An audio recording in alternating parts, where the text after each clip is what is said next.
Well, hello there, my friends. Thanks for joining me on this a little bit of an unusual video this time around. I used to make gaming videos all the time, and I haven't had time to play games, let alone make videos about games. However, that being said, one of my favorite series of games along the years since I was a kid was Diablo. I started playing Diablo 1 on PlayStation 1. It was a good time. That eventually moved me to playing D2 on the PC, and I started doing a lot more PC gaming. This was maybe I want to say mid to late 90s, something like that. Then, of course, Lord of Destruction, the expansion pack, and all that good stuff. D3 I did play, but I wasn't a big fan of it, especially the Real Money Auction House. That was a terrible idea. Anyway, the game was not so good either. It was fun at times, but it ramped up. The difficulty level ramped up really steep when you got towards end game. Anyway, all that to say, Diablo 4 is now out. It's in open beta right now. Actually, it was over the weekend. I don't know if it still is, but I pre-purchased the game, so I'm able to access it ahead of time. The official launch, I believe, is June 6th. So all that to say that I'm playing D4 and I'm really enjoying it. One thing that I enjoy the most about Diablo 4 so far is the Necromancer. The Necromancer was always one of my favorite characters. It's just so much fun to raise your own little army and just have them, do your bidding. You can see them on the screen here. I'll kind of break down my build in case anybody's curious what I've got going on here. The build actually works really well. You don't need to have a tank. Your golem is your tank. Your skeletons are your tank. It's very rare that anything will touch me unless there's some type of a range attack or a area of effect attack from an enemy or a boss. But for the most part, I'm untouchable. And there's another necromancer going by. What I like the most about it is that it's as close to the necromancer in Diablo 2 since then. So it's really true to the original games. That's especially true for the necromancer. I'm really liking it. I can actually get 14, including myself and my golem. We can have 14 units, which is amazing, right? So when I'm walking around here, there's 14 little guys, including myself, all clustered up together. It's fantastic. As much as I do enjoy partying with other people, which I have been, and a friend of mine have been playing here and there, but I really don't have to party up because I have my own party here. It's great. Now, you might be wondering, how did I get up to 14 total units? 13 actually not including myself. So I'll take you through the build, and I'll show you my gear, and I'll explain kind of how I accomplished this. And this is only, beta, right? We're March the 27th, I think, today, and the official release is not for a couple of months, in June 6th, I think it was. So a lot of things are probably going to change. I hope they don't nerf the Necromancer because I really like the way it is right now. If they make little improvements here and there, that's fine. But this is just a level 25 beta version of this build of the Necromancer, so just take that with a grain of salt. Okay, so you can see that I've got mostly, I think I have all legendary gear now. Might as well take you through the gear part of it first, and then you'll kind of understand the build a little bit more. So you can pause the video if you want to check out these pieces of gear. The important ones are the chest, which increases my skeletal mages by 2, and then my shield, your maximum number of skeletal warriors is increased by 2. So that gives me 4 extra units just between those two. And I did try to stack items that give you extra units, but it didn't work. It cuts off one of them, right? So it'll get grayed out. If you add another piece here where it says your maximum number of skeletal warriors, that will be grayed out, and it'll be highlighted on the other piece, whichever one you equip last, I think. So that's how I'm able to get so many units. Now, we'll look at the build here for a second, but just to finish going through my gear, just in case anyone's curious, like I said, you can just pause the video if you want to look at this closer. I'm just going to cycle through them real quick so that you have a visual on the screen if you want to reference. And this is all gear that I just picked up in dungeons here and there. They're being upgraded. I think I'm almost done upgrading them at the blacksmith. And this is pretty much as far as you can get, as far as I know. So this is as far as you can get with your gear and with your character at this point, because it is still beta, right? So that's the gear side of things. Here's my Book of the Dead, because this does play into my little army here. So I've got, this is important here, because the skeletal warriors, if you choose this skill here, or whatever these are called, bonus, I don't know what they're called, the Book of the Dead anyway. Under skeletal warriors, the first one is you can raise one additional skirmisher warrior. So that gives you one extra skeleton right there. The other ones are kind of cool too. I've played around with some of these. The Reaper attack thing is really good if your main basic attack gives creatures any of these status modifications, so immobilized, slowed, stunned, vulnerable. My main attack, which is the Bone Splinter thing, it does cause vulnerable, so these two things together worked really well. But I still found it was more enjoyable, maybe more effective too, to have one extra unit. That's one extra life bar that needs to be, killed before they get to you, or more soak, more damage, right? And we'll see that here in a second as I take you through my build. So the skeletal mages, I went with cold. Enemies who are frozen by or damaged while frozen by your cold mages' primary attacks are made vulnerable, so more vulnerability there. Kind of stacks. There's some other cool ones here too. The blood or the bone, wasn't too impressed with, because they will kill themselves with their abilities. I mean, some of it is pretty overpowered, but you got to constantly maintain. You got to find bodies, and you have to work with corpses. Like, it'd be better if you went with one of these. It'd be better if you used some of the corpse skills in your tree. And I'm not using any of those. I don't really do the corpse thing on this build. So, and I'll show you how I can get around that with my raising my army here in a second. Shadow's pretty cool too, a little basic, but the stun thing I used for a long time. This was, especially when I was leveling up, and I was not as strong as I am now. This stun thing is really handy. It's only a 10% chance, but when you have this many units, it doesn't take long before enemies get stunned, and 2 seconds is a long time. That's enough time to kill most of them. So, and then my golem, I went with you can only choose 3 because we can't unlock these other 2 yet. So I went with this one, which basically gives my golem, who's my tank, essentially, 10% more life, and they inherit a little bit more thorns from you as well. I don't know that I have thorns, but he'll get some of that as well. I could have went with every time he takes 20% of his max life, a corpse pops up. So like I was saying before, if that was your thing, that's the build, or you're building around corpses and working with corpses and corpse explosions and stuff like that, maybe you'll want to go with this one instead. But for me, in my build, it made more sense to go with this. So once again, one extra unit here. Cold here is a good idea, especially for the vulnerability, helps enemies die faster. And yeah, my tanky golem. So it all kind of works together. Now let's get to the meat of it here, which is the actual build. Okay, so let me zoom out and we'll start at the beginning. I love this skill tree. It's fantastic. So first of all, you need to put in whatever it is, 5 points, maybe more, to get to the next tier. So you can't, skip basic attacks. You need to have a basic attack. So there's a couple of different ones: hemorrhage, decompose, reap. I went with the bone splinters because in D2 I would use, actually, my main attack was bone spear. Oh, here, bone spear. So it is bone spear. So that was my main attack in D2. I did try it on this one and I wasn't too impressed. I don't remember why exactly I didn't like it, but it wasn't nearly as effective as the bone splinter. Bone Splinters is wicked cool.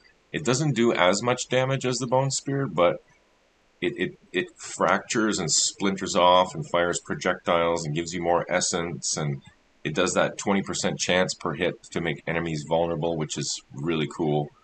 And I just like it. It's more effective. It helps me keep my essence topped off. So generally you want to have a basic attack that's going to build up your essence. I don't know how other characters or classes work exactly, if it's mana instead, I can't speak to that because I've only played the Necromancer so far. But this will build up the essence, and essence is below the window here for anybody that doesn't know.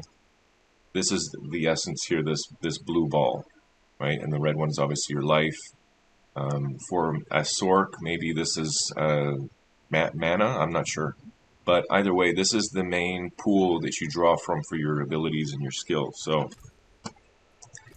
that needs to be effective not only for damage, but it needs to build up your essence back quickly once you dump it. And I'll show you how I dump mine.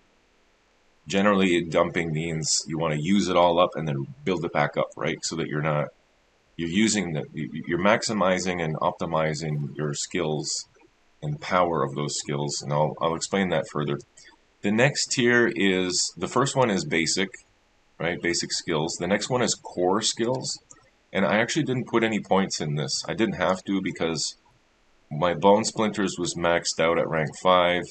I went with the Enhanced Bone Splinters, which gives them a chance to fire 2 additional projectiles. And this one here has a 20% chance to make enemies vulnerable for 2 seconds. So they work nicely together, these. And that was enough points that I could just go past the core skills. I don't know that I would recommend for anyone else to skip the core. Maybe it would be good to rank up one of these, but if you're trying to do the same build as me, you can't put any points here, and I'll explain why. So let's just skip over the core skills for now. Quite honestly, there's nothing really fantastic here. I do like this one, the Unliving Energy, which will increase your max essence. I don't really need that so much, but it does let you deal, if you end up putting points in core, this will allow your core skills to do more damage. So uses more essence, but deals 10% more damage, which is pretty huge. You know, some other stuff you can play around here with if you want. Blood Lance, Blood Surge. The reason I have points in here is because of my equipment. Otherwise, I wouldn't even be using it. Blight, you know, there's all kinds of stuff. But I'm assuming if you're watching this video and you've gotten this far that you're looking to have a similar build as mine. So this is where I put the next few points. So obviously I want my skeletons to be as big and strong as possible. So I've got increased damage and life by 45%, which is pretty huge. Get 3 points in that. I've got 3 points in Blood Mist, which is a really good skill to get out of danger. It makes you immune for 3 seconds, and it causes corpses to explode, I think, as you pass by them. It also, it does reduce your movement speed, but yeah, you can read here what else it does. It's a nice little panic button in case you get into trouble, and combine that with your dash, you can really, generally speaking, you can get out of most situations. It gives you a chance to heal up and stuff. So I recommend, you know, 3 points there at least, and then max this out. This is the Corpse and Macabre skills. So if you have equipment that boosts those particular skills, it's also handy. If I go back to mine here, this is a bone, the basic bone, and this one is Macabre. Yeah. Now, if we go to the next one, which is the Curse tier, I did put 3 points into Skeletal Mastery, of course, for mages this time. So life and damage, 45%, which is huge. When you combine those two together, it's a lot more damage. You're talking 90% extra damage there. Decrepify, I didn't put any points. That's just from my items. This one too, item contributions 2 on that. I don't even use it. Iron Maiden. Amplified damage, cursed enemies. You know, there's a couple different ways you can go. I almost put a point in this one here because that would be handy. More damage to close enemies and less damage to me, why not, right? But for my particular build, I wasn't able to do that because it would take points off the next tiers, which we'll see here again. So the next one is Corpse and Macabre again. This is a big one for me. This is not only a way of dumping my essence, it uses it all. but it's also a very heavy-hitting area of effect skill.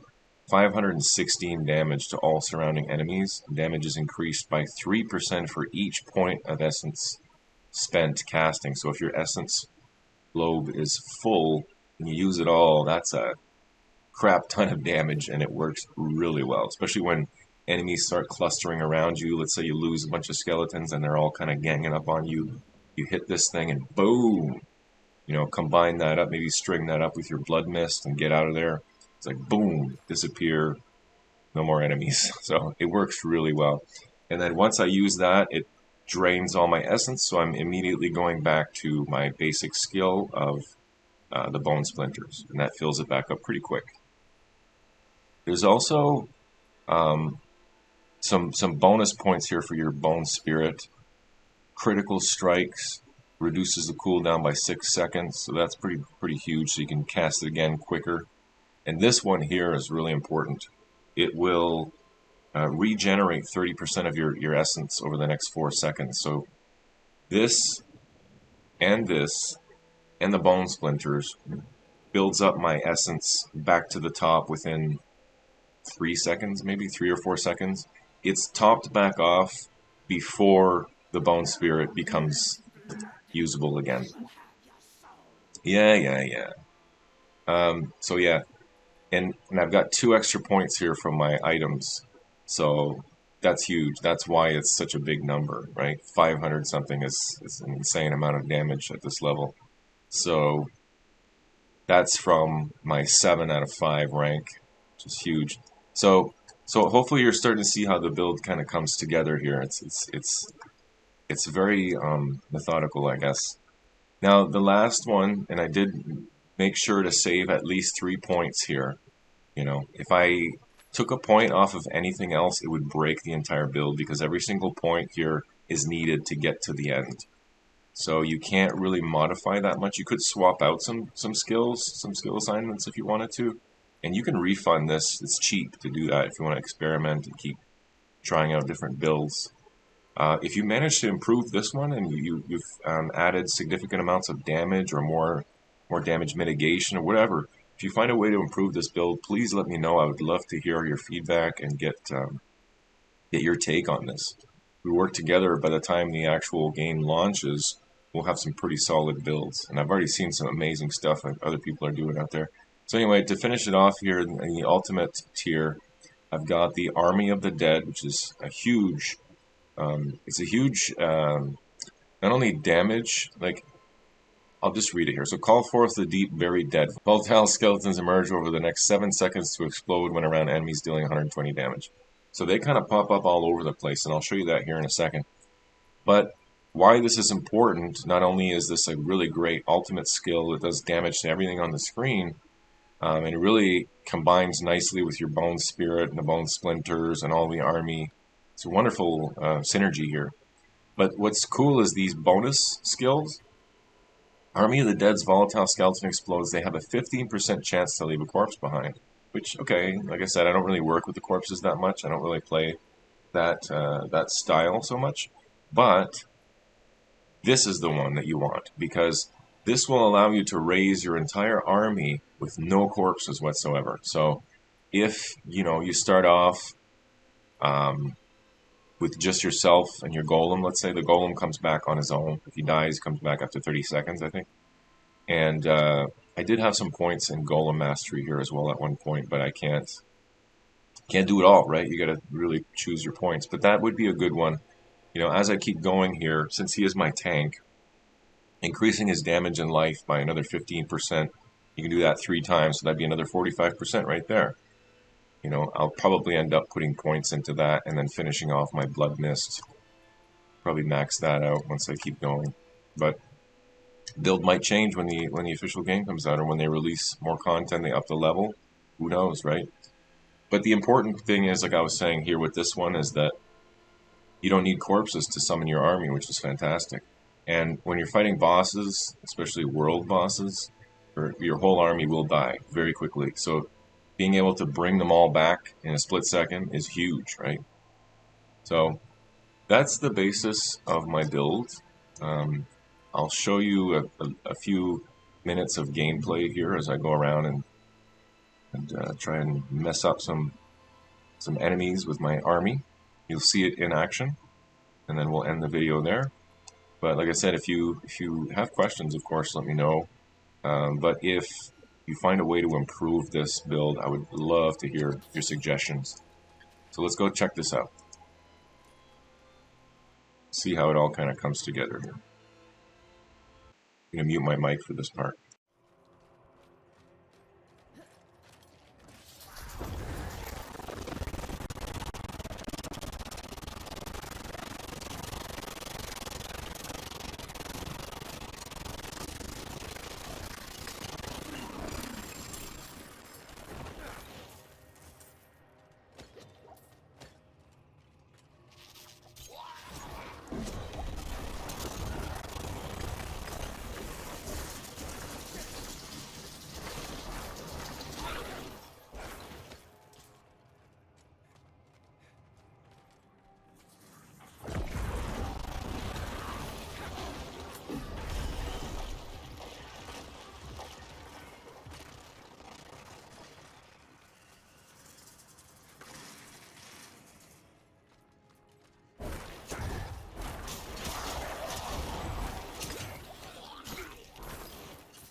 Alright, well there you have it. Hopefully you get the idea.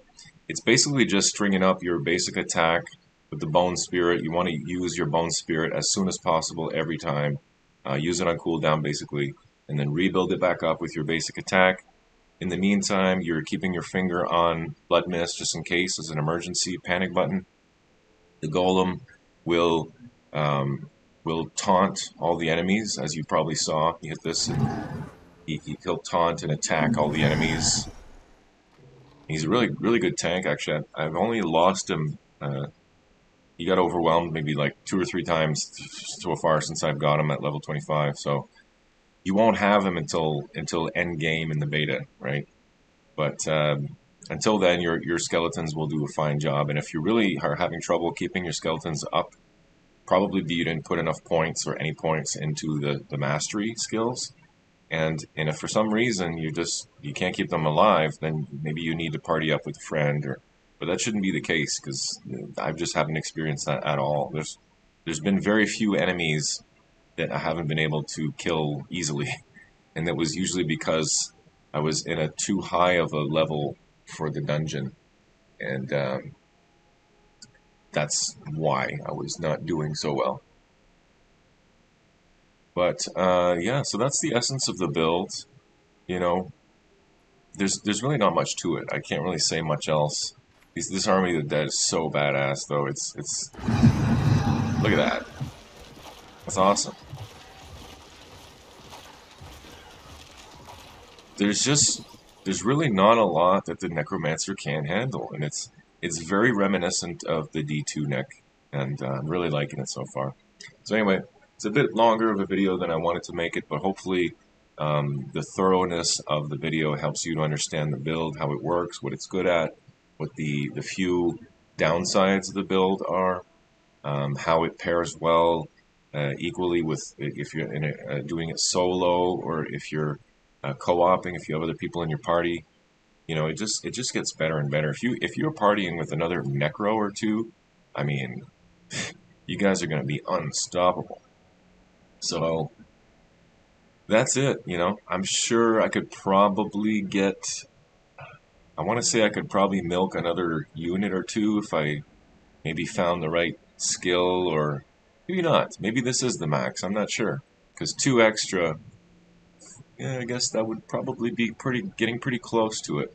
And the only here's another downside that I didn't mention that I'll just bring up one last little thing before I end the video. Um, if your PC is not up to snuff, you will get some frame drops. You will get some lag from all these units on the screen. There's so much activity, especially when you're fighting, um, if you're fighting enemies in a place where there's a lot of the public there with you, or a lot of other units, or a lot of animation on the screen, you can expect some frame drops unless you have a very beefy computer. I have a pretty good gaming laptop. I've got a Predator Helios 300, and it struggles pretty bad. Um, it's even right now. It's actually on the lowest possible setting because it was getting pretty damn near unplayable at times, and that might just be again the beta. It's still got some kinks to work out there. Whatever it is, um, you generally are probably, unless, like I said, unless you have a really beefy computer, you're going to want to reduce your quality level significantly, if not all the way down. It's unfortunate. One one of the big ones though, and I'll show you this. The biggest factor for me was, where is it? What made the biggest difference for my frames was, well, actually, I don't know why it's off right now, but I had this set to ultra performance. And I think with that, you can probably turn up some of your graphical settings if you wanted to. Try, you can only have one of these two, so try the DLSS with ultra performance and check your frames. See, I'm sitting steady at 60 right now, and I've got it full screen windowed, which is not ideal, but I can't get the damn full screen to come up for some reason. I don't know why. It's some type of bug. But try that first of all, ultra performance. That did a really good job for me. And then maybe you can increase with the ultra performance. You might be able to increase your graphic quality at medium. Who knows? Or if that doesn't work, try temporal reconstruction. But you can't have both. It's either one or the other. So, and then that will let you adjust your resolution scale as well if you want to. The temporal reconstruction, that is. So those are just some suggestions in case you do hit some lag. But like I said, you saw that performance there. It was pretty stable. I think I wasn't really looking at it when I was fighting the enemies, but I think it stayed pretty stable. I didn't glitch out or anything or lag as far as I know. It did, the audio did lag a bit, but I think that's some type of a bug. Not sure. Anyway, that is the video. That's my Necromancer build. I hope you enjoyed it. I hope to see you on Diablo 4 if you're playing.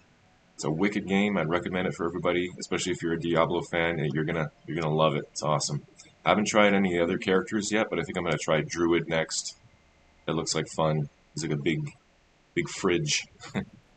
It looks fun. It looks a little clunky, maybe slow. I don't know. I have to find out for myself. And then Sorceress is always fun. Sorceress, whatever. The mage is always a good time too. So I'm probably gonna try that. I heard the warrior is not so good. The barbarian, too slow. Not as effective because he's melee. I don't know. Might still be fun. It'd still be fun to have a tank. But for now, I'm having a good time with the Necromancer, and pretty sure this is going to be the first character I build when the game officially launches. So, thanks for watching. See you on the next one. Take care.